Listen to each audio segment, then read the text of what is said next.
কলকাতার বুক চিরে বয়ে চলা হুগলি নদীর কালো জলে আজ এক অদ্ভুত গুমট নিস্তব্ধতা। হাওড়া ব্রিজের ওপর দিয়ে মাঝে মাঝে দু একটি ট্রাকের সাইরেন বেজে উঠছে, কিন্তু এই শহরের আসল আত্মায় আজ আর কোনো গগনবিদারী হুঙ্কার নেই। একসময় এই শহরের অলিগলি থেকে ব্রিটিশ সাম্রাজ্যের ভিত কাঁপানো স্লোগান উঠত।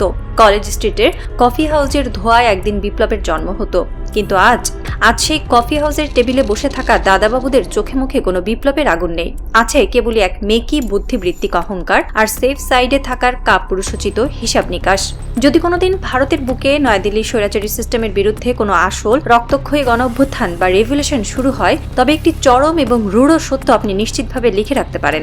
সেই বিপ্লবের ময়দানে সবার শেষে এসে দাঁড়াবে কলকাতার এই দাদাবাবু মেজরিটি। তারা রাজপথে নামবে না, তারা ব্যারিকেড ভাঙবে না, তারা তাদের শীতাতপ নিয়ন্ত্রিত ড্রয়িং রুমে টিভির লাইভ দেখবে। তারা অপেক্ষা করবে 100% কনফার্ম হয়ে যখন তারা বুঝবে যে হাওয়া বদল হয়ে যাচ্ছে, যখন তারা দেখবে স্বৈরাচারের পতন নিশ্চিত, ঠিক তখনই তারা ইস্ত্রি করা পাঞ্জাবি গায়ে জড়িয়ে বিপ্লবী সেজে রাস্তায় নামবে। এমনটা নিশ্চিত না হওয়া অবধি তারা কিছুতেই এক চুল নড়াচড়াও করবে না। এটাই এখনকার কলকাতার নব্য বাবু কালচার। এই ডরপোক মেরুদণ্ডহীন এবং সুবিধাবাদী মানসিকতাই আজ পশ্চিম বাংলাকে আক্ষরিক অর্থেই ভারতের রাজনৈতিক মানচিত্রে এক প্রান্তিক কোণঠাসা জনপদে পরিণত করেছে।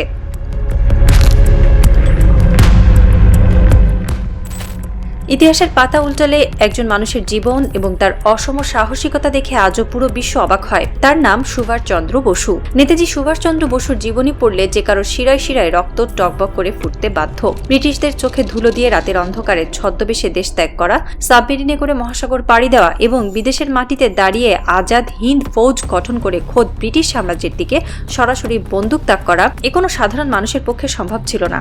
কিন্তু আজ একটি অত্যন্ত রূঢ় ভূ রাজনৈতিক এবং মনস্তাত্ত্বিক সত্য আমাদের স্বীকার করতেই হবে। সুভাষচন্দ্র বসুকে নিয়ে পড়লে অবাক হতে হয়। এই অকুত ভয়, বেপরোয়া এবং আপোষহীন সাহসী লোকটা যতটা না পশ্চিম বাংলার, তার চেয়ে যেন অনেক বেশি পূর্ব বাংলার। কেন এই কথা বলা হচ্ছে? কারণ নেতাজির সেই লড়াই করার, বুক পেতে দেওয়ার এবং শত্রুর চোখের দিকে তাকিয়ে হুঙ্কার দেওয়ার যে স্পিরিট, তা আজ পশ্চিম বাংলায় পুরোপুরি অনুপস্থিত। বরং সেই স্পিরিটের দেখা মেলে পূর্ব বাংলায়। 1971 সালের মুক্তিযুদ্ধ থেকে শুরু করে 2024 সালের জুলাই আগস্টের ছাত্র জনতার রক্তস্নাত গণ অভ্যুত্থান বাংলাদেশের মানুষ বারবার প্রমাণ করেছে যে তারা বুলেটের সামনে পিছু হটে না। তারা যখন দেখে রাষ্ট্রযন্ত্র স্বৈরাচারী হয়ে উঠছে, তখন তারা সেফ সাইড খোঁজে না, তারা সোজা রাজপথে নেমে আসে। কিন্তু পশ্চিমবাংলার বর্তমান প্রজন্মের ভেতরে নেতাজির সেই ছায়া বা স্পিরিটের এক বিন্দু আর অবশিষ্ট নেই। তারা নেতাজির ছবি নিয়ে পুজো করে, কিন্তু নেতাজির আদর্শ বুকে ধারণ করে স্বৈরাচারের বিরুদ্ধে রুখে দাঁড়ানোর সাহস রাখে না।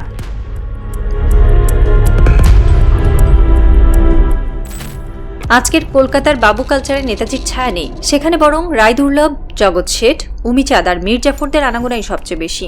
1757 সালের 23 জুন পলাশীর প্রান্তরে কি হয়েছিল? নবাব সিরাজউদ্দৌলা যখন দেশ বাঁচানোর জন্য লড়ছিলেন, তখন মীর জাফর আর রায়দুর্লভরা নিজেদের সেফ সাইড নিশ্চিত করার জন্য পুতুলের মতো দাঁড়িয়েছিল। তারা রবার্ট ক্লাইভের সাথে গোপনে হাত মিলিয়েছিল নিজেদের আখের গোছানোর জন্য। 250 বছর পর আজকের পশ্চিমবাংলার রাজনীতি আর সমাজ ব্যবস্থায় সেই একই ডিএনএ বা জিনগত বেইমানির স্রোত বইছে। তাদের কাছে আদর্শ বা নীতির চেয়ে নিজেদের পিঠ বাঁচানো আর সুযোগ সুবিধা বাগিয়ে নেওয়াই আসল লক্ষ্য। এর সবচেয়ে বড় এবং নগ্ন প্রমাণ দেখা গেল কিছুদিন আগের রাজনৈতিক প্রেক্ষাপটে। যখনই রাজনৈতিক হাওয়া একটু টলটলায়মান মনে হলো, যখন মনে হলো মমতার সরকার হয়তো হারতে যাচ্ছে বা চাপে পড়েছে, তখন কি দেখলাম আমরা? ওদের ডার্ক সাইটে ফিল্ম স্টার, টলিউডের বড় বড় মেগা স্টাররা, যারা এতদিন মমতার আঁচল ধরে ঘুরে বেরিয়েছে, যারা স্টেজে উঠে বড় বড় ডায়লগ দিয়েছে, তারা চোখের পলকে রং বদলে ফেললো।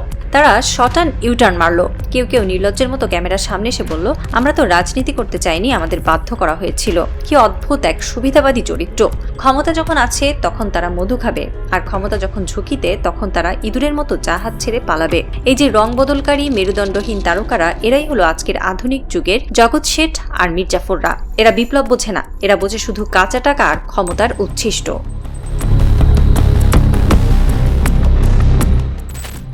এই সুবিধাবাদী সেফ সাইডে থাকার প্রবণতা কি শুধু বাংলার ভেতরে সীমাবদ্ধ? মোটেও না। এই ডরপোক বা ভীরু মানসিকতার কারণে আজ পুরো ভারতবর্ষে পশ্চিমবাংলার মানুষকে বাকি ভারতীয়রা খুব একটা পছন্দ করে না। এটি একটি অত্যন্ত রূঢ় কিন্তু বাস্তব সত্য। দিল্লির সাউথ ব্লক, গুজরাটের ব্যবসায়ী, পাঞ্জাবের কৃষক কিংবা মহারাষ্ট্রের রাজনীতিকরা, তারা পশ্চিমবাংলার এই বাবু কালচারকে অত্যন্ত তাচ্ছিল্যের চোখে দেখে। কেন? কারণ বাকি ভারত দেখেছে যে এই রাজ্যের মানুষের কোনো রাজনৈতিক স্থিরতা বা মেরুদণ্ড নেই। এরা সকালে এক কথা বলে, বিকেলে আরেক কথা বলে। এরা সেন্ট্রাল গভর্নমেন্ট বা কেন্দ্রীয় সরকারের স্বৈরাচারী নীতির বিরুদ্ধে মুখে হয়তো কফি হাউসে বসে অনেক তাত্ত্বিক বড় বড় কথা বলবে, কিন্তু যখন রাজপথে নামার সময় আসবে তখন এরা লেজ গুটিয়ে ঘরের দরজা বন্ধ করে বসে থাকবে। গুজরাটিরা তাদের ব্যবসার জন্য ঝুঁকি নেয়, পাঞ্জাবিরা তাদের অধিকার আদায়ের জন্য ট্রাক্টর নিয়ে দিল্লি রাজপথ অবরোধ করে মাসের পর মাস বসে থাকে, কিন্তু পশ্চিমবাংলার মানুষ তারা কেবলই সেফ জোন খোঁজে। এই ভাঙা মেরুদণ্ডের কারণেই আজ ভারতের জাতীয় রাজনীতিতে, অর্থনীতিতে বা নীতি নির্ধারণী জায়গায় পশ্চিমবাংলার কোনো শক্তিশালী কণ্ঠস্বর নেই। তারা কেবলই কেন্দ্রের দয়া আর লোকাল সিন্ডিকেটের চাদরের নিচে বেঁচে থাকা এক প্রান্তিক জনগোষ্ঠীতে পরিণত হয়েছে।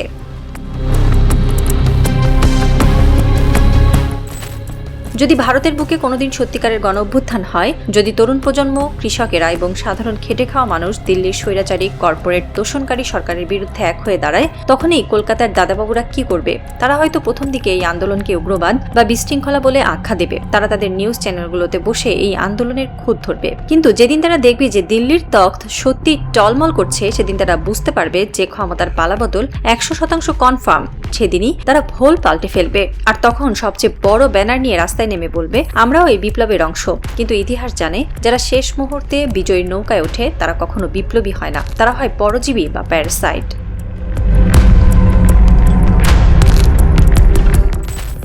হুগলি নদীর ওপর দিয়ে বয়ে যাওয়া বাতাস আজ যেন এক দীর্ঘশ্বাসের গান গাইছে। ফোর্ট উইলিয়ামের প্রাচীরে বা রায়সিনা হিলের সাউথ ব্লকে হয়তো আজ কারো চোখে ঘুম নেই। পুরো উপমহাদেশ জুড়ে আজ এক বিশাল রাজনৈতিক পরিবর্তনের হাওয়া বইতে শুরু করেছে।